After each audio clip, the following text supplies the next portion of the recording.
Business जो है बहुत ही रिस्की होता है, इसमें नहीं आना चाहिए। सबसे ज़्यादा जॉब करिए और उसी जॉब के कारण हमारे देश में आज और फार्मर्स डिपेंड होते हैं सिर्फ एग्रीकल्चर पर, जिसके फार्मर्स डिपेंड होने चाहिए एग्रीकल्चर बिजनेस में, एग्रीकल्चर मशीनरी, मैन्युफैक्चरिंग, ट्रेडिंग, इन सब चीज़ों में इन्वॉल्व होने चाहिए फार्मर, क्योंकि ये सब फार्मर के प्रोडक्ट्स हैं। चाहिए वो उसका फोकस सामने की ओर होना चाहिए, जो कि आज नहीं है। उसका फोकस भटक रहा है, उसका दिमाग भटक रहा है। वो आज ये करना चाहता है, कल कुछ और करना चाहता है, परसों कुछ और करना चाहता है। आज वो कह रहा है कि हम बिजनेस करेंगे, इसमें ज़्यादा पैसा है, कल को वो कहेगा हम इन्फ्लुएंसर बनेंगे, उसमें ज़्यादा पैसा है, परसों वो कहता है कि नहीं हम तो जॉब करेंगे, उसमें ज़्यादा पैसा है, एक दिन बहुत बात कहने लगता है जी नहीं मैं तो फार्मिंग करूंगा, इसमें सबसे ज़्यादा पैसा है। लेकिन उद्यम एक ऐसा प्रयास है जिससे ना सिर्फ आप आगे बढ़ेंगे बल्कि आप लाखों हजारों लोगों को इससे रोजगार देंगे और उनकी जिंदगियां भी आप संभाल सकेंगे।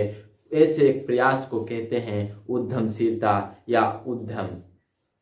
आइए जानते हैं उद्यमशीलता के बारे में कुछ गहराइयों से, और ऐसी कौन सी चीजें हैं जो लोगों को नहीं पता हैं, या फिर देश के कॉन्स्टिट्यूशनल, या फिर जब देश के कुछ ऐसे सच्चाई और कुछ देश के ऐसे सीक्रेट्स जो लोगों को नहीं पता है, नई जनरेशन को नहीं पता। ये उद्यम एक प्रयास तो है ही, क्योंकि अगर हम इस प्रयास में सफल होते हैं तो हम बहुत ज़्यादा कामयाब बन जाते हैं और हमारे साथ हमारे वो लोग जो हमसे नज़दीक होते हैं, हमारे साथ हमारे हर काम में साथ देते हैं, वो भी सफल हो जाते हैं। हम ऐसे लोगों की एक टीम को क्रिएट करते हैं जो हमारे साथ काम करे, उस टीम को भी हम सक्सेसफुल बनाते हैं अपने साथ में और लाखों करोड़ों लोगों को रोजगार देते हैं।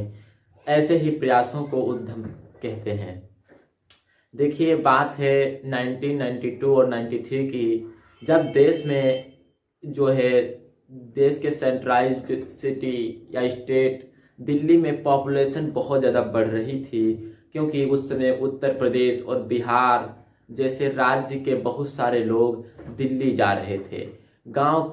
गांव में धीरे धीरे पॉपुलेशन कम हो रही थी और सिटी में पॉपुलेशन बढ़ रही थी। इसका कारण क्या था? जब सर्वे की गई तो पता चला कि गांव के लोग जो मजदूरी वर्ग के हैं, जिनके पास ना तो ज़्यादा ज़मीन है, जिनके पास ज़मीनें नहीं हैं, जिनके पास कोई व्यवसाय नहीं है, जिनके पास कोई जॉब नहीं है सिक्योर, ऐसे लोग अपनी आजीविका चलाने के लिए, अपने खर्चे चलाने के लिए अपने गांव से शहर जा रहे हैं।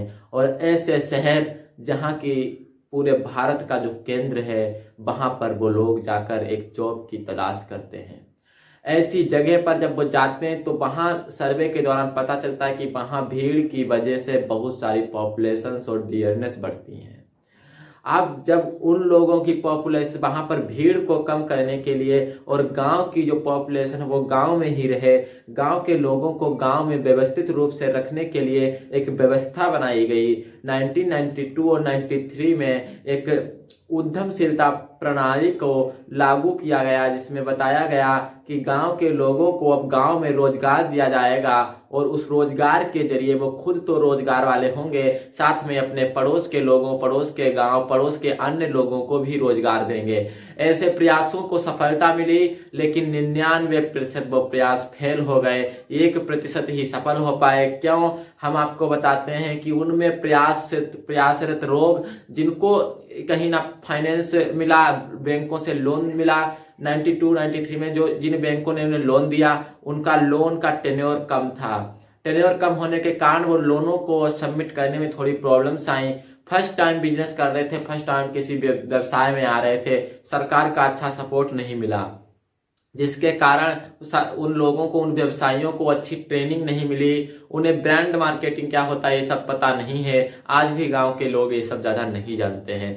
आज तो हम बैक में ही चलेंगे, 92-93 की बात है, जब उन लोगों को फाइनेंस मिला, टेन्योर नहीं भर पाए तो उनको अपने बिजनेस सेल करने पड़े, उससे उनके वहां पर एक धारणा बन गई लोगों के अंदर, और वो नई जनरेशन को समझाने लगे वो लोग कि ये बिजनेस जो है बहुत ही रिस्की होता है, इसमें नहीं आना चाहिए, सबसे ज्यादा जॉब करिए। और उसी जॉब के कारण हमारे देश में आज अर्थव्यवस्थाएं अच्छी नहीं है। खास तौर पर ग्रामीण क्षेत्र की जो अर्थव्यवस्थाएं हैं वो बहुत ही कमजोर है। उसकी ग्रामीण क्षेत्र की रूरल जो डेवलपमेंट की जो मेन चीज होती है, जो रूरल डेवलपमेंट का जो मेन भाग होता है, हिस्सा होता है, वो होता है फार्मर्स। और फार्मर्स डिपेंड होते हैं सिर्फ एग्रीकल्चर पर, जिसके फार्मर्स डिपेंड होने चाहिए एग्रीकल्चर बिजनेस में, एग्रीकल्चर मशीनरी, मैन्युफैक्चरिंग, ट्रेडिंग, इन सब चीजों में इन्वॉल्व होने चाहिए फार्मर, क्योंकि ये सब फार्मर के प्रोडक्ट्स हैं। चाहे एग्रीकल्चर मशीनरी की बात कर लो, ये भी फार्मर्स बनाते हैं और फार्मर्स के ही काम आती हैं। और तो इन सब चीजों में फार्मर साथ माहिर भी हैं। आज बहुत सारे ऐसे फार्मर्स होते हैं, गांव के लोग होते हैं जो किसी मशीनरी को अपने घर पर ही बना लेते हैं, अगर उसमें कुछ जो है खराबी आ जाती है। तो फार्मर्स कहीं ना कहीं होशियार तो बहुत है हमारे देश का, लेकिन उसको सही सपोर्ट नहीं मिला। दूसरी चीज कि जब बिजनेस की बात आई तो उन लोगों को जो बिजनेस मिले उन्होंने लोगों को बता दिया कि बहुत रिस्की है। कुछ लोग थे जिन्होंने टाइम पर पैसा भर दिया। अब मेन वजह थी कुछ लोगों ने नहीं भर पाया। उसका कारण ये था कि गांव में स्टार्ट हुए, मान लेते हैं कि एक गांव है जिसमें 2000 लोग रहते हैं, उस गांव में एक फ्लोर मिल लगा दिया गया। अब फ्लोर मिल लगाने के लिए उन 2000 गांव के जो लोग हैं वो, या फिर आसपास के हर गांव में अगर एक फ्लोर मिल है तो एक गांव का आदमी आ रहा है। आज की डेट में एक गांव में 3-3, 4-4, 2000, 2500 आबादी के जगह पर 2-2, 3-3 फ्लोर मिल्स और ये सब लगी हुई हैं, मशीनें लगी हुई हैं, कोलू लगे हुए हैं मस्टर्ड के। तो ये सब चीजें हैं। तब उनको सही से अपनी व्यवस्था बनाने में थोड़ा टाइम लगा। बिजनेस में वो नए थे, व्यवसाय में वो नए थे, तो उन्होंने अपने गांव का ही कारोबार सिर्फ कर पाया, उन्हें आगे नहीं निकल पाए। अब आगे निकलने के लिए उन्हें ये चाहिए था कि उन्हें पता होना चाहिए था कि ब्रांडिंग क्या होती है, मार्केटिंग क्या होती है, सेल्स क्या होती है, हमारे लीगल से क्या राइट्स हैं, लीगल एडवाइस उन्हें नहीं मिल पाई। ये सब कमियां थी, ये कमियां उनकी दूर की जानी चाहिए थी, जो सरकार की जिम्मेदारी थी, नहीं हुआ। इसके साथ ही लोगों को ये नहीं पता था कि हम ट्रेडमार्क कैसे करा सकते हैं, ब्रांडिंग कैसे करा सकते हैं, हम अपने बिजनेस को आईजीसी कैसे ले सकते हैं, अपने बिजनेस को एक्सपोर्ट कैसे कर सकते हैं दूसरे स्टेट में या फिर दूसरे डिस्ट्रिक्ट में। लोगों को ये नहीं जानकारी है, उन्हें कभी ट्रेनिंग नहीं मिली, लोगों को डर रहा, वो सीखने के लिए जा नहीं पाए। गांव में ट्रेनिंग आई नहीं, गांव में सिखाने वाला कोई था नहीं। गांव के जो ज्यादातर लोग फार्मर्स थे, फार्मिंग में इन्वॉल्व होते हैं, तो उन्हें फार्मिंग का अच्छा नॉलेज होता है, लेकिन उन्हें साथ में साथ एंटरप्रेन्योरशिप का अच्छा नॉलेज होना चाहिए। एंटरप्रेन्योर कैसे अपने एक फार्मर से सीखना चाहिए, क्योंकि फार्मर आगे सिखाने लगेगा तो फार्मर भी डेवलपमेंट होगा। इसीलिए मेरी ये राय है कि एक फार्मर जो है वो ट्रेनर होना चाहिए, चाहे वो फार्मिंग का ही क्यों ना हो। हमारे देश में ज्यादा डेवलपमेंट के लिए जरूरी है कि फार्मर्स का डेवलप होना। जब फार्मर्स डेवलप होंगे तभी हमारा देश ज्यादा डेवलप हो सकता है। यही आपको MRD में पढ़ने को भी मिलेगा। जब MRD आप पढ़ेंगे या रूरल डेवलपमेंट, एंटरप्रेन्योरशिप डेवलपमेंट पढ़ेंगे तो यही सब चीजें निकल कर आती हैं। अगली चीज जो हमारी प्रमुख डोमेन्स ऑफ रूरल डेवलपमेंट की अगर बात करें तो इसमें कुछ मेन चीजें हैं, जैसे पिकल मेकिंग या pickle manufacturing, candles making, soaps making, oil making, handloom. बहुत सारे ऐसे बिजनेसेस हैं जो गांव में स्टार्ट करने के लिए सलाह दी जाती है और गांव में स्टार्ट भी करवाए कुछ सरकारों ने। लेकिन जो सबसे बड़ा राज वो यही था कि 1993 में जो चीजें बताई गई थी भीड़ को कम करने के लिए गांव में बनाए गए, वो फेल होते नजर आए। क्योंकि सरकार ने एक बार कह दिया ठीक है आपको 2 लाख रुपए चाहिए ले लीजिए, उनको लोन दे दिया, और गांव में भी लोन आज की डेट में नहीं मिल रहा है। आज की डेट में एक सक्सेसफुल जो आदमी बनना चाहता है, जिसके पास सक्सेसफुल बिजनेस आइडियाज हैं, उनको सही लोन नहीं मिल रहा है। आज भी लोन उन लोगों को मिल रहा है जो उस लोन का गलत इस्तेमाल कर रहे हैं। लोन उस व्यक्ति को नहीं मिल रहा है जिस व्यक्ति को सही में उस लोन की जरूरत है और वो लोन लेकर अपने बिजनेस को आगे बढ़ा सकता है, देश को कुछ कंट्रीब्यूशन कर सकता है, देश में कुछ कंट्रीब्यूट कर सकता है। उन लोगों को लोन नहीं दिया जा रहा है।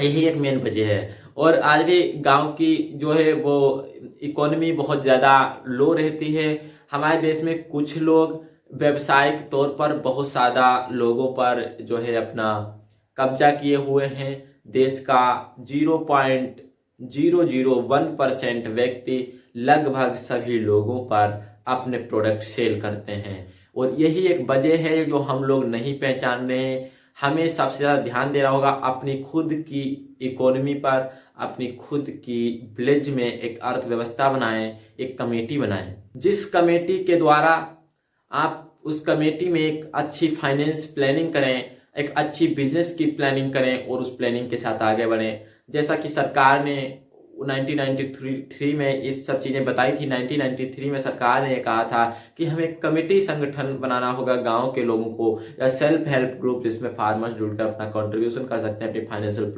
फाइनेंशियल प्लानिंग बना सकते हैं, अपनी आर्थिक व्यवस्था को मजबूत कैसे बनाएं, अपने बिजनेस को ज़्यादा मजबूत कैसे बनाएं, सेल्स कैसे करें, मार्केटिंग कैसे करें, नए नए उपकरण लॉन्च कैसे करें, ये सब चीज़ें गाँव में सिखाने के लिए बात की गई थी। तो ये सब चीज़ें आपको सीखनी चाहिए। Focus on the one product, तो ये सब चीज़ें हैं। बात करें कुछ उद्योग हैं जिनकी आज चर्चाएं नहीं की जाती हैं, जो कि बहुत ज़्यादा प्रॉफिटेबल भी रहते हैं। जैसे अगर हम बात करें, बेकरी उद्योग हो गया, मशरूम उत्पादन हो गया। मशरूम हर समय चलता है, बेकरी हर समय चलती है। आपका बहुत ही अच्छा प्रोडक्ट है, एलोवेरा फार्मिंग हो सकती है, मेंथेनॉल फार्मिंग हो सकती है, मेंथा की आप फार्मिंग कर सकते हैं, आप लेमन ग्रास की फार्मिंग कर सकते हैं। बहुत सी ऐसी चीज़ें जिनकी आप फार्मिंग में आकर अच्छा नारियल का उत्पादन कर सकते हैं, आप आलू का उत्पादन कर सकते हैं, आप मुर्गी पालन कर सकते हैं, आप बकरी पालन कर सकते हैं, आप डेयरी फार्मिंग ला सकते हैं, आप मॉडर्न फार्मिंग में जा सकते हैं, आप हाइड्रोपोनिक फार्मिंग कर सकते हैं, आप वेजिटेबल को उगा सकते हैं। वेजिटेबल को ऐसी ऐसी वेजिटेबल्स हैं जो 1000 रुपये पर केजी बिकती हैं, जिनको आप होलसेल प्राइस में 800 रुपीज़ पर केजी बेच सकते हैं, और वो 1000 पर केजी में बेचेंगे। तो ये सब चीज़ें हैं, आप कर सकते हैं ऐसा। दूसरी जो सबसे बड़ी चीज़ है उस पर आप फोकस कीजिए कि गांव का ज़्यादातर युवा आज भी बेरोजगारी की तरफ जा रहा है, क्योंकि वो अपना जो उसका फोकस है वो सेल्फ फोकस को सही जगह पर नहीं डाल रहा है। अपने फोकस को, उसका जो फोकस होना चाहिए वो उसका फोकस सामने की ओर होना चाहिए, जो कि आज नहीं। उसका फोकस भटक रहा है, उसका दिमाग भटक रहा है। वो आज ये करना चाहता है, कल कुछ और करना चाहता है, परसों कुछ और करना चाहता है। आज वो कह रहा है कि हम बिजनेस करेंगे, इसमें ज़्यादा पैसा है, कल को वो कहेगा हम इन्फ्लुएंसर बनेंगे, उसमें ज़्यादा पैसा है, परसों वो कहता है कि नहीं हम तो जॉब करेंगे, उसमें ज़्यादा पैसा है, एक दिन बहुत बात कहने लगता है जी नहीं मैं तो फार्मिंग करूंगा, इसमें सबसे ज़्यादा पैसा है। लेकिन आपको पहचानिए आपको क्या करना है, उसी पर आज से ही काम कीजिए।